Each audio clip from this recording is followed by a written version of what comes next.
Hello అందరికీ welcome back to my channel దునియా అమ్మాయి vlogs. ఇంక ఈరోజు అయితే మార్నింగ్ టిఫిన్లోకి అదిరిపోయే కర్రీ అయితే మీతో షేర్ చేసుకుంటున్నానండి. ఇంకా ఈరోజు అయితే మార్నింగ్ టిఫిన్ వచ్చి పూరి చేస్తున్నాను అనమాట. ఇంకా నేను పూరి చేయాలంటే నైటే పిండి కలిపి పెట్టుకుంటానండి. పిండిని నైట్ ఫ్రిడ్జ్లో పెట్టుకొని మార్నింగ్ ఇలా ఒకసారి మళ్ళీ బాగా కలిపి తర్వాత పూరీలు చేసుకుంటే పూరీలు చాలా బాగా పొంగుతాయి. అలాగే తినడానికి కూడా చాలా బాగా మెత్తగా ఉంటాయండి. ఇంకా నేను పూరీలకి చోలే మసాలా కర్రీ అయితే చేస్తున్నాను. ఈ కర్రీ పూరీలకు కానీ చపాతీలకు కానీ చాలా బాగుంటుందండి. ఒక్కసారి టేస్ట్ చేసి చూడండి, అసలు మళ్ళీ మళ్ళీ ఈ కర్రీ చేసుకొని తింటూ ఉంటారు. అంత బాగుంటుందన్నమాట. చాలా సింపుల్గా ఈజీగా టేస్ట్గా చేసుకోవచ్చు ఈ కర్రీని అయితే. ముందుగా నైట్ అంతా నానబెట్టిన ఈ శనగల్ని ఒకసారి బాగా కడిగేసి తర్వాత కుక్కర్లో వేసుకొని ఒక 2-3 విజిల్స్ పెట్టుకుంటే చాలా అండి. శనగలు అనేది బాగా ఉడికిపోతాయి అన్నమాట. నేనైతే 2 విజిల్స్ పెట్టుకున్నానండి. చూడండి, 2 విజిల్కి శనగలు అనేది బాగా ఉడికిపోయాయి అనమాట. ఈ విధంగా ప్రెస్ చేసినప్పుడు మెత్తగా ఉడికిపోతే మనకు శనగలు అనేది బాగా ఉడికినట్టు. తర్వాత ఈ శనగల్ని పక్కన పెట్టేసి ఇప్పుడైతే కర్రీ చేసుకుందాం. స్టవ్ పైన బాండి పెట్టుకొని కొద్దిగా ఆయిల్ వేసుకోవాలి. ఆయిల్ హీట్ అయిన తర్వాత సన్నగా కట్ చేసుకున్న 2 ఆనియన్స్ని అయితే వేసుకొని లైట్గా 1 నిమిషం వరకు వేయించుకోవాలి ఈ ఆనియన్స్ని. తర్వాత 3 టమాటాలను కట్ చేసి వేసుకొని టమాటాలను ఈ ఆయిల్లోనే మెత్తగా మగ్గించుకోవాలండి. ఇలా మెత్తగా మగ్గిన తర్వాత స్టవ్ ఆఫ్ చేసుకొని బాగా చల్లారనివ్వాలి. ఇవి చల్లగా చల్లారిపోయిన తర్వాత ఒక మిక్సీ జార్లో వేసుకొని మెత్తగా మిక్సీ పట్టించుకొని పక్కన పెట్టుకోవాలి. ఇప్పుడు స్టవ్ పైన అదే బాండి పెట్టుకొని ఆయిల్ వేసుకోవాలి. ఆయిల్ హీట్ అయిన తర్వాత ఆవాలు, జీలకర్ర, కరివేపాకు, 3 పచ్చిమిర్చి సన్నగా కట్ చేసి వేసుకొని పచ్చిమిర్చిని లైట్గా వేయించుకోవాలి. తర్వాత మనం మిక్సీ పట్టించుకున్న టమాటా, ఆనియన్స్ పేస్ట్ కూడా వేసి తర్వాత అల్లం వెల్లుల్లి పేస్ట్ కూడా వేసి ఈ మసాలాలనంతా ఆయిల్లోనే 1 నిమిషం వరకు బాగా వేయించుకోవాలి.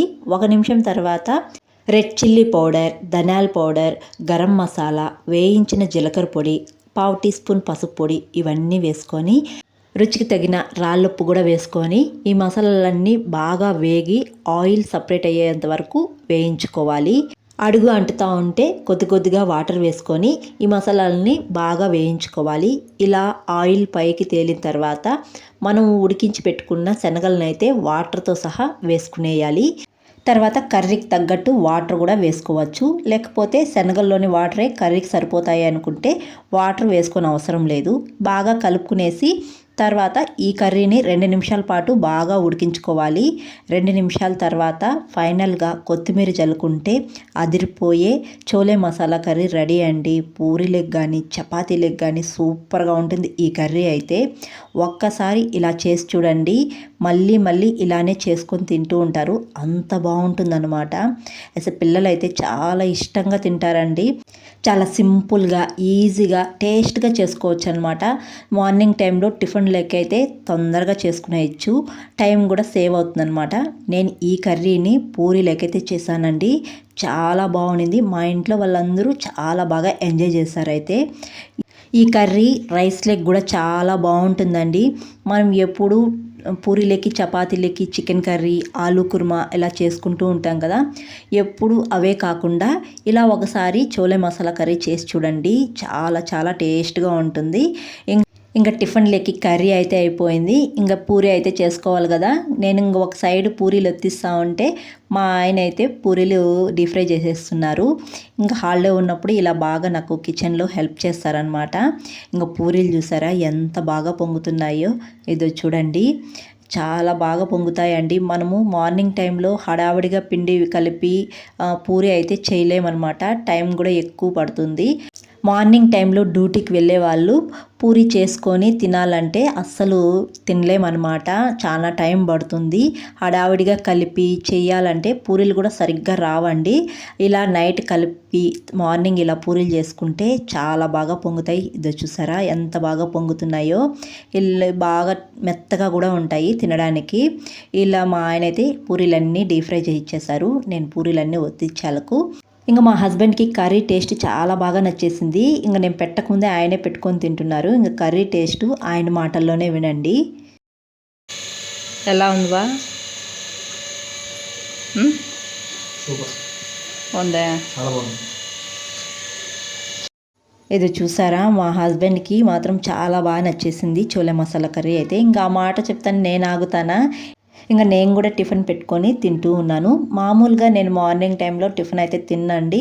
ఇంక ఎక్కువగా డ్రై ఫ్రూట్స్ కానీ లేకపోతే రాగి జావ కానీ ఇలా తీసుకుంటూ ఉంటాను. ఇంకా ఈరోజు పూరి కాబట్టి ఇంకా నేను కూడా మార్నింగ్ టిఫిన్ అయితే తినేస్తున్నాను అనమాట. ఇంకా టేస్ట్ మాత్రం అదిరిపోయిందండి. చోలే మసాలా కర్రీ అయితే చాలా బాగుంది. ఇంకా మా పిల్లలకు కూడా పెట్టాను, చాలా బాగా ఎంజాయ్ చేశారు. ఇంకా ఈరోజు సెకండ్ సాటర్డే కాబట్టి ఇంకా అందరూ ఇంటికాడ ఉంటారు కాబట్టి ఇంకా మార్నింగే ఇలా పూరి చోలే మసాలా కర్రీ చేశాను. చాలా బాగుంది. ఇంక మా బబ్లూకి అయితే వాళ్ళ డాడీ కొద్దిగా టేస్ట్ చేయించారు కర్రీని. ఇంక బబ్లూకి అయితే బాగా నచ్చింది. ఇంక నేనే తింటాలే ఈ డాడీ అని చెప్పేసి తీసుకొని తింటూ ఉన్నాడనమాట. ఇంకా అస్సలు తినిపి అని అనలేదు. ఇంకా కర్రీ కొద్దిగా కారంగా ఉండిందంటే ఇంక నువ్వే తినిపి మమ్మీ అని అంటారనమాట బబ్లు అయితే. ఇంకా అలా ఏమనలేదు, హ్యాపీగా బబ్లునే తినేస్తాడనమాట పూరిని. ఇంకా బబ్లుకి పూరి అంటే ఇష్టం అనమాట. ఇంకా అందరూ ఇంట్లో ఉన్నారు కాబట్టి ఇంకా మార్నింగ్ టైంలో ఇలా చేశాను. మా టిఫిన్ అయితే ఇదనమాట. మీరు కూడా తప్పకుండా ట్రై చేసేయండి. ఈ కర్రీని అయితే చాలా చాలా బాగుంటుంది. వీడియో నచ్చితే ఒక లైక్ చేసి, కొత్తగా ఎవరైనా మన ఛానల్ చూస్తుంటే సబ్స్క్రైబ్ చేయండి. మీరు చేసే ఒక లైక్ నాకు మోర్ వీడియోస్ చేయడానికి ఎంకరేజింగ్గా ఉంటుంది. Thanks for watching. బాయ్.